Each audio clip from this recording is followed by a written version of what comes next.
Ça va, Jean-Baptiste? Ouais, on n'est pas sur le tapis rouge, quoi. Moi, ça va moyen. Hein. Ah bon? Je suis seul, là, tout seul. Vous êtes tout seul en plateau? Présentateurs abandonnés, à Cannes, ils se sont tous barrés. Et ils m'ont laissé ceux qui restaient. Non, c'est pour la bonne cause, vous l'avez dit. On va aller à Cannes, une bonne partie de la matinée. Allez, c'est à vous à Cannes, 9e moteur et action. Applause public. Plus fort. Non, c'est trop fort, c'est pas le désir. Stop. Babette, tu dis bonsoir. Bonsoir, bienvenue en Le nom de direct. l'émission. C'est à vous, en direct de C'est à vous, sur le plateau de Le nom C'est à des vous. invités, le nom des invités. Alessandra Sublet, Non, t'y crois Michel. pas, on n'y croit pas. Plus d'émotion, fais-leur en chialant. Alessandra Sublet. Super, vas-y, continue. Là, tu donnes tout, là, c'est super. Toujours sur ce soleil qui va nous accompagner ce matin. Hein. Et oui, moi je suis pas choqué par ce soleil. On reçoit ce matin non pas Julia l'acteur, mais le réalisateur. On vous appelle comment? Maître Silla. Écoutez, c'est une nouvelle casquette. D'ailleurs, je ne m'étonne que derrière mon siège, il n'y a pas écrit mon nom et mon prénom. Mais bon, ça. On va le faire avec un marqueur. Le service public, hein, je dirais. À 23 ans, Michel, vous décrochiez votre tout premier rôle. C'était dans Le Marginal de Jacques Deray. Vous vous en souvenez peut-être? Non. Non? Si, c'est faux. Oui, non, oui, c'est faux. On dirait moi.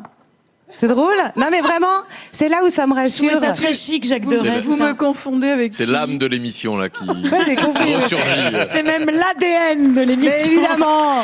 Je pense qu'il faut surtout pas avoir envie d'arrêter après un échec, parce que c'est essentiellement cet échec qui vous pousse à... Échec de quoi, Ahmed? L'école. Scolaire ou scolaire? L'école, ouais. L'école, je me suis fait virer de mon BTS et tout de suite après, je suis devenu humoriste et comédien.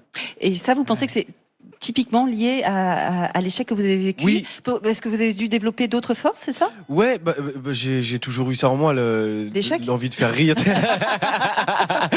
Vous avez repris les fiches d'Alessandra? Michel, tu te calmes. Donc à 23 ans, vous débutiez votre carrière quelque part au cinéma, ça c'est vrai? 23 ans, non. Ah non. Dites Bon, Michel.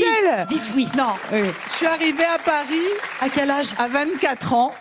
Oh, ça va à une année près. Dans tes films, t'es souvent nu et je sais pas comment tu fais. Faut que tu m'expliques. Enfin, mais c'est très là, personnel. c'est moi à poil partout là. Ça c'est vraiment. Ça c'est un bon moment. Ça. C'est invraisemblable. C'est pas mal. Franchement, c'est pas mal. T'es magnifique. Ça c'est super.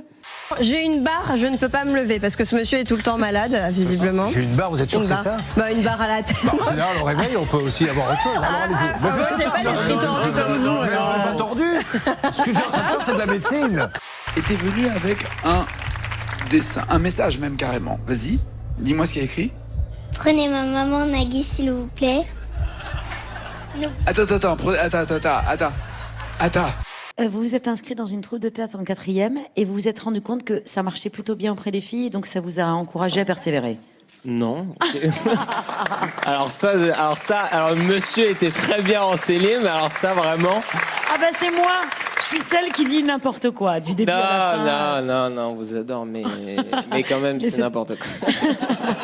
Il n'y a pas que les stars qui ont droit au flash des photographes, au tapis rouge. Regardez, il y a aussi les chiens. Voilà. Et ça se passe à New York, aux États-Unis.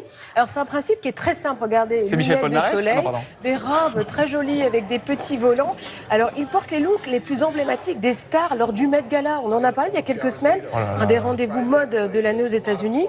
Les Français font de moins en moins de frais de toilette et pour s'habiller, ils sont de plus en plus nombreux. Vous aimez pas cette expression? Ça fait très. Un peu suranné. Ouais, exactement.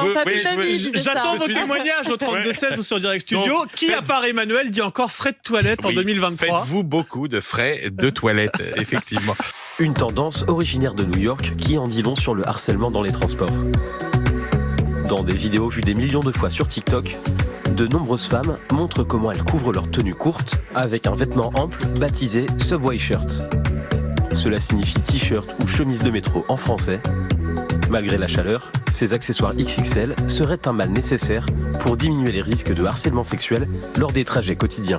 T'inquiète, basket, j'assure chaussures. Tout va bien se passer. C'est l'expression d'où ça? Bon, c'est mon expression, j'aime bien. Vous voulez des explications? Eh bien désolé, je n'en ai pas. Cette paire de baskets montantes à la semelle assez folle est signée Carole Christian Paul et elle coûte de l'argent. Voilà, 2044 €. Sur TikTok, le hashtag comptabilise plus de 4 millions de vues.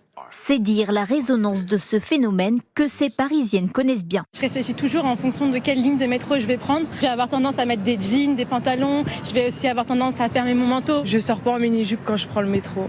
On fait des chenilles dans des soirées, pardon. Ah voilà. Oui, mais à quelle heure? J'ai des photos.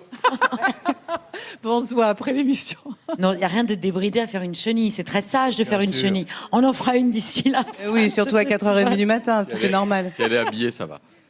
Ah oui, petit dérapage de Patrick.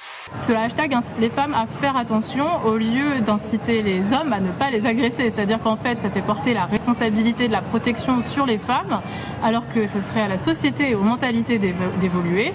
100% des femmes qui prennent les transports en commun ont déjà fait les frais au moins une fois dans leur vie de harcèlement sexiste ou sexuel. Ce sont les chiffres d'une étude réalisée par le Haut Conseil à l'égalité entre les femmes et les hommes, un chiffre qui date de 2015. Un autre chiffre que j'ai trouvé très édifiant, c'est qu'une Française sur deux quasiment explique qu'elle change de tenue ou qu'elle va adapter sa tenue lorsqu'elle prend les transports en commun pour éviter le harcèlement. Monsieur le psychiatre, c'est quoi la fascination? C'est quoi cette fascination pour les mauvais garçons? Bah, disons que c'est une... Le psychiatre.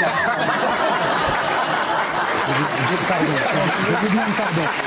Le mec répond à toutes les questions. Non, mais j'étais psychiatre 1 an et demi. Bonsoir. Ça va ou quoi, Brest? Pardon, Cannes. Je viens de faire ce qu'on appelle dans le jargon une Aya Nakamura. Hier, elle était en concert à Lyon. Ça va ou quoi, Bordeaux? Raté. Bordeaux, c'était la veille. Oyez les gueux, moi Céline, ce soir je vous amène au Moyen-Âge. On va festoyer entre coqueries et gens de dames. Suivez-moi. Je te laisse, éclate-toi. Bon, Nicolas, merci. Tu ne pouvais pas ne pas être sur les chemins de traverse de Non. Lyon. C'est impossible. Ah, non. Impossible. Surtout pour un cachet de 4 000 €. Merci. Voilà.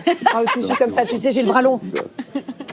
Aya Nakamura s'est excusée, mais quelques minutes plus tard... Ça va pourquoi, Bordeaux? Putain, c'est Lyon, Zabi. Zabi.